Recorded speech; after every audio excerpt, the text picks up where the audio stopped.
Next, on Currents News, the pandemic couldn't stop 12 students and one professor at St. John's University. After months of intense study, they received the Sacraments of Christian Initiation. And it's an unprecedented honor. Justice Ruth Bader Ginsburg will be the first woman and the first Jewish person to lie in state at the Capitol. Plus details on a new tribute here in Brooklyn.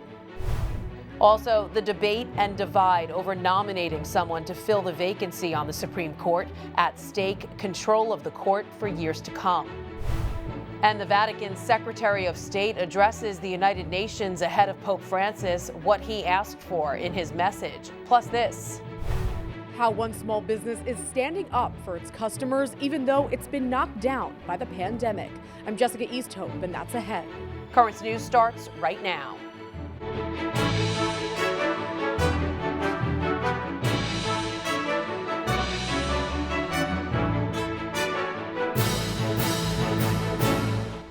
Good evening, I'm Christine Persichetti. It was a long-awaited day and the commitment to a life of faith. The pandemic couldn't stop 12 students and one professor at St. John's University from receiving the Sacraments of Christian Initiation. Currents News' Emily Druby reports from Jamaica.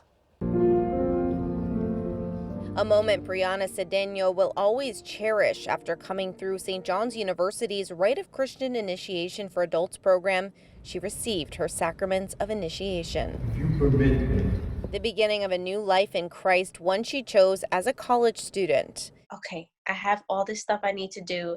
Let me just depend on God that He's going to guide me through all my assignments that I need to do and that everything will be okay. But this milestone for her and her fellow RCIA candidates like Stephanie DiGiorgio was threatened by the pandemic. We're starting to pick out our confirmation names. Like, we got really close to the final sacrament towards Easter, and then we all had to leave, and we didn't know what was going to happen. They adapted, moving the program online and rescheduling the ceremony from April to September. But there was still a fear. Would the candidates continue along this path, or would the pandemic and all of the disruptions it caused lead them astray? RCIA is a long process to begin with, and then to have to wait even longer, almost 6 months past when they should have been initiated. Questions heightened by a grim trend, a decrease in Catholic Americans and an increase in Americans with no religion, a trend that's most pronounced among the younger generations, according to a Pew Research study. But these St. John's RCIA candidates remained faithful to their mission. So easily people could have, we lost contact or dropped out of the process, but they were also determined to keep going. So it was just, I was excited and relieved. And on Sunday, 13 candidates, including Stephanie and BRIANA, finally received their Sacraments of Initiation, baptism, confirmation, and Eucharist. The liturgy presided over by Auxiliary Bishop Octavio Cisneros of the Diocese of Brooklyn. I baptize you. Some were unable to take part because of travel restrictions, but they will receive their sacraments next semester. In Jamaica, Queens, Emily Druby, Currents News. Closures because of the pandemic have taken a devastating toll on restaurants, bars, and nightclubs in the 5 boroughs. Nearly 90% of business owners say they couldn't pay the full rent in August, according to a study by the NYC Hospitality Alliance. That's a 7% increase from June and a 4-point jump from July. The Alliance says there have been widespread closures and as many as 150,000 industry workers have lost jobs. Restaurants can open for indoor dining at 25% starting on September 30th, but some say that may be too little too late to save their business. To help struggling restaurants, the New York City Council passed a bill to give restaurants the option to add 10% to a customer's bill to help them raise a little more money to make ends meet.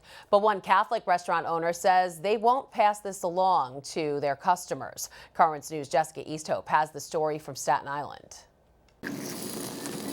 Project Brunch knows how to set itself apart.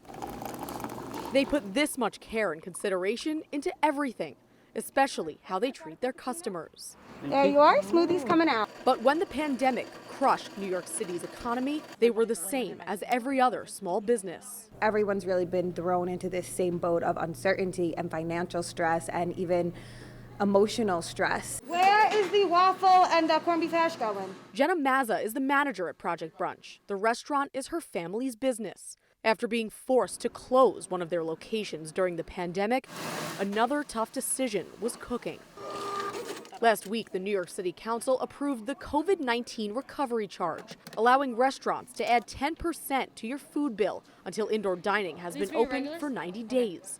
The charge is designed to help businesses earn back some of the money they lost. Okay, your total is $47.90. Project Brunch said no thanks. Just like we're feeling it personally, the stress of COVID-19, so is everyone else. And it would be against what we stand for to put even more on our customers. Wow. Customers say the delicious food drew them in, but what keeps them coming back isn't on the menu.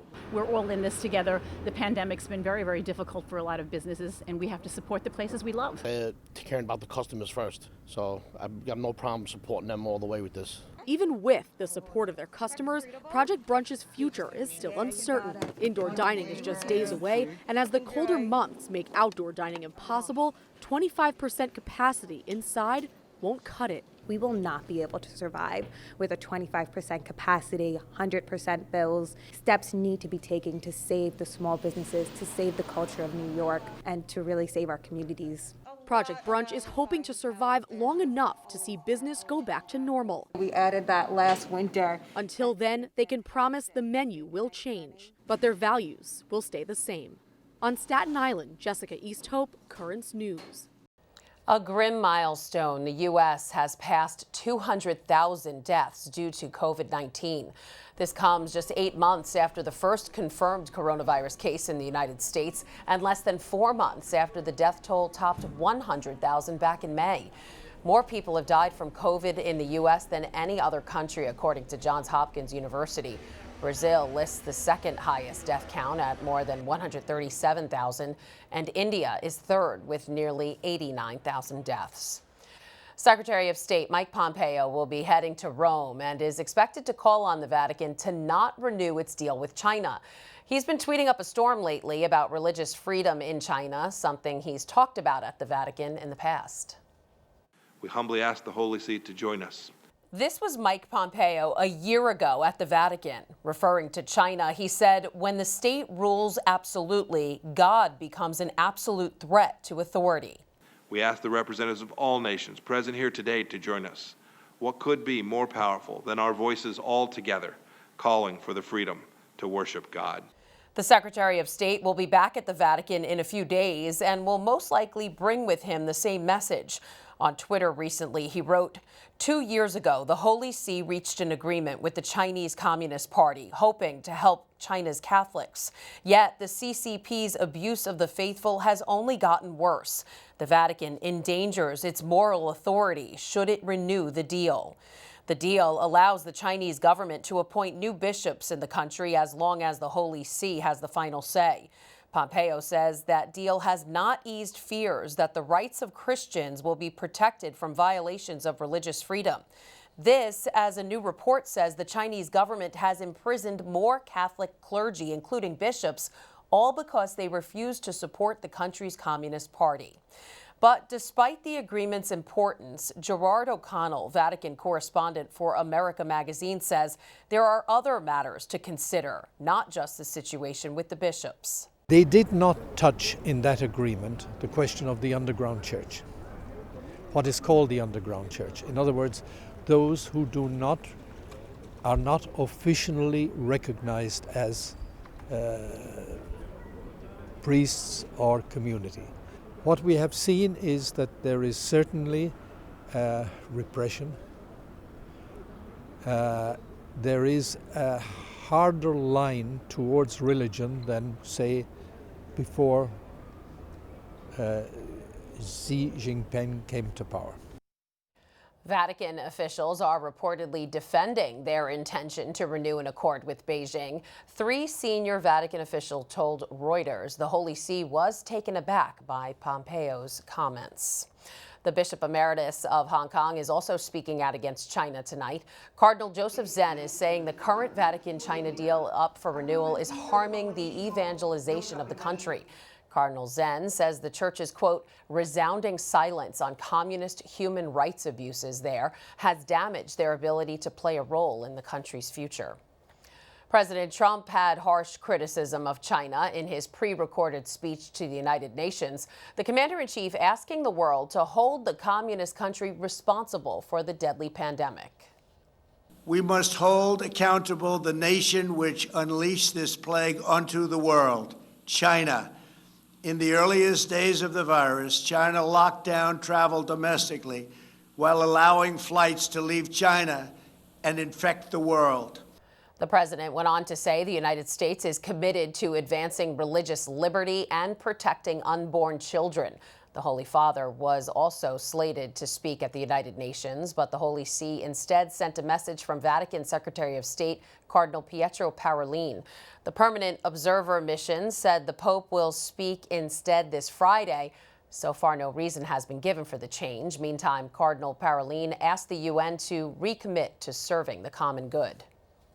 The United Nations is not perfect, and it has not always lived up to its name and ideals, and it has harmed itself whenever particular interests have triumphed over the common good. Cardinal Parolin went on to say the UN will always need to recommit themselves in order to keep up with a changing world. There's a lot more news headed your way. Ruth Bader Ginsburg will be the first woman to lie in state at the Capitol, and the name of the Brooklyn-born justice will also be given to a building right here in the borough. And will the president's nominee to fill the vacant seat at the Supreme Court be approved? New developments in the ongoing battle in Washington. Plus, why many Catholics are upset that Attorney General William Barr is being honored at the National Catholic Prayer Breakfast. Now you can help us put your faith in the news. The next time you capture a newsworthy event, send us your pictures or video. It's easy. Go to netny.tv/send us, and you may see your submission on Currents News.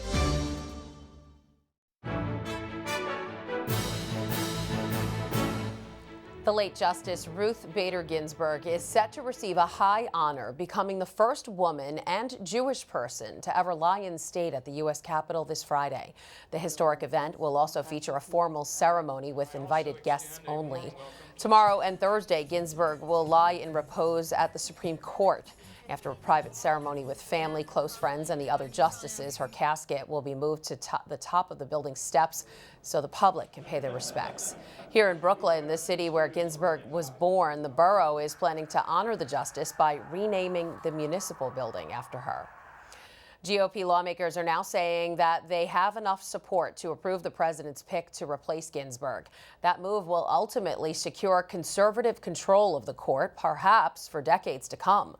At this moment, just 2 Republican senators have asked the party to put the brakes on the confirmation. The president tweeted today that he will announce his nominee on Saturday. 2 Catholics, Amy Coney Barrett and Barbara Lagoa, are top contenders. But before the new justice is sworn in, the current court will begin its fall term, hearing arguments by phone. On the docket, a couple cases where religious liberty is coming into question. The most high-profile case will be heard in November. It details the city of Philadelphia notifying the archdiocese there that policies of refusing to work with same-sex couples on foster care placements were considered discriminatory. The city stopped working with the Catholic Social Service Agency. The vacancy on the High Court just might be giving some people the push they needed to head to the polls on Election Day, which, by the way, is exactly 6 weeks away. And today is National Voter Registration Day, a day to encourage anyone who's eligible to sign up so they can vote in November. Joining us now is St. John's University political science professor Brian Browne. So, Brian, a week ago, the elections seemed to be all about the coronavirus. Now it's the Supreme Court. Do you think what happens here will sway voters, and who will be more motivated to vote, Democrats or Republicans?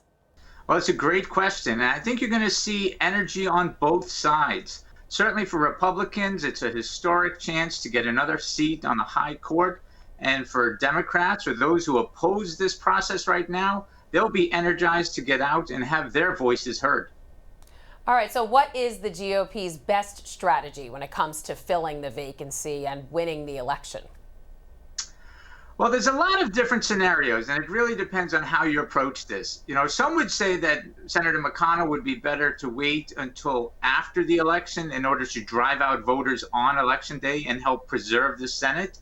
Others would say no. You know, if you have the votes, don't delay, lock it down, and get it done before Election Day. So it's going to be very interesting to see how it plays out in a very condensed amount of time.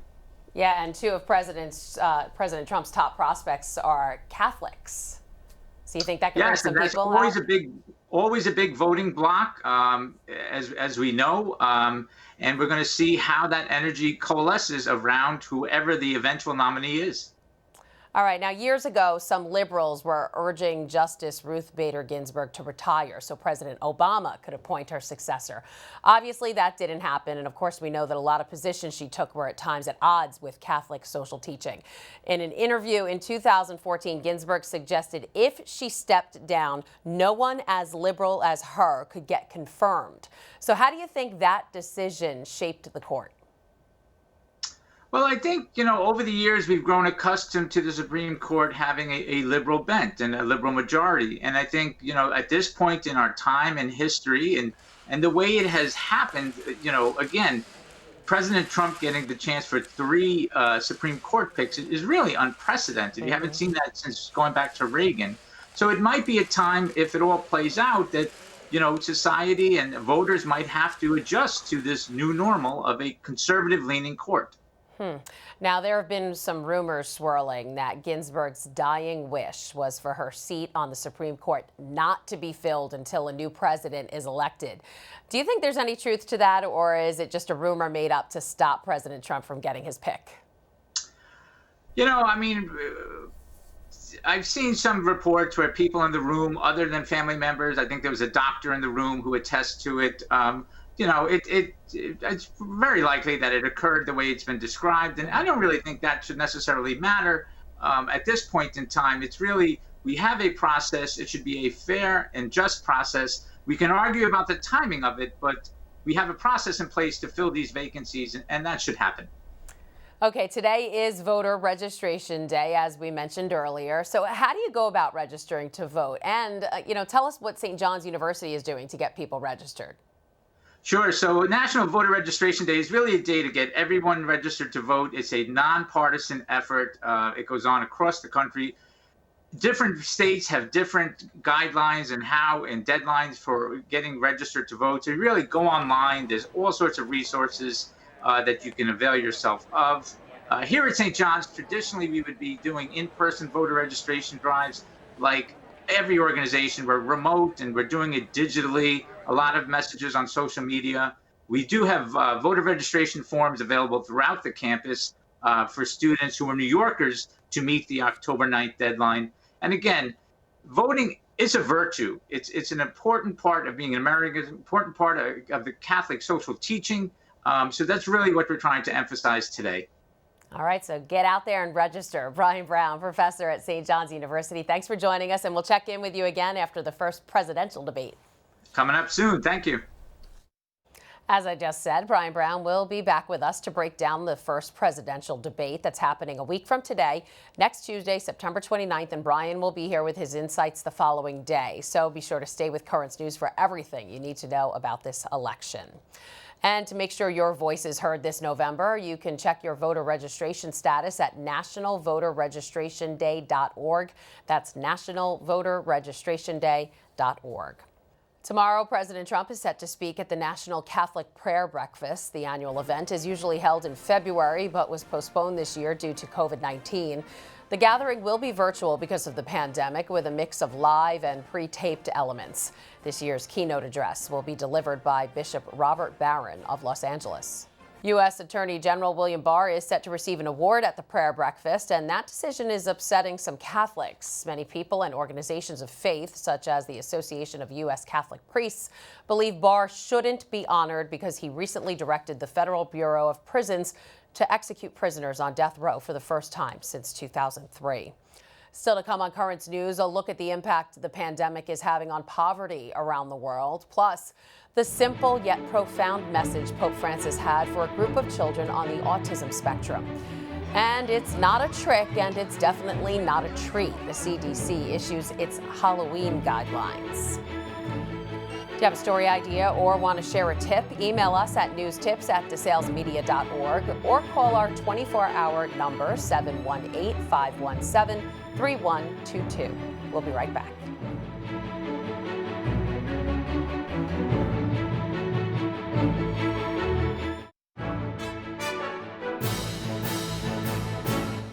The COVID-19 pandemic has stopped and in many cases reversed progress being made to combat poverty and disease worldwide.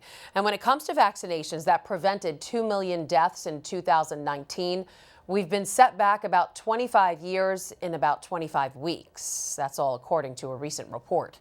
Mandy Gaither tells us more about the devastating numbers.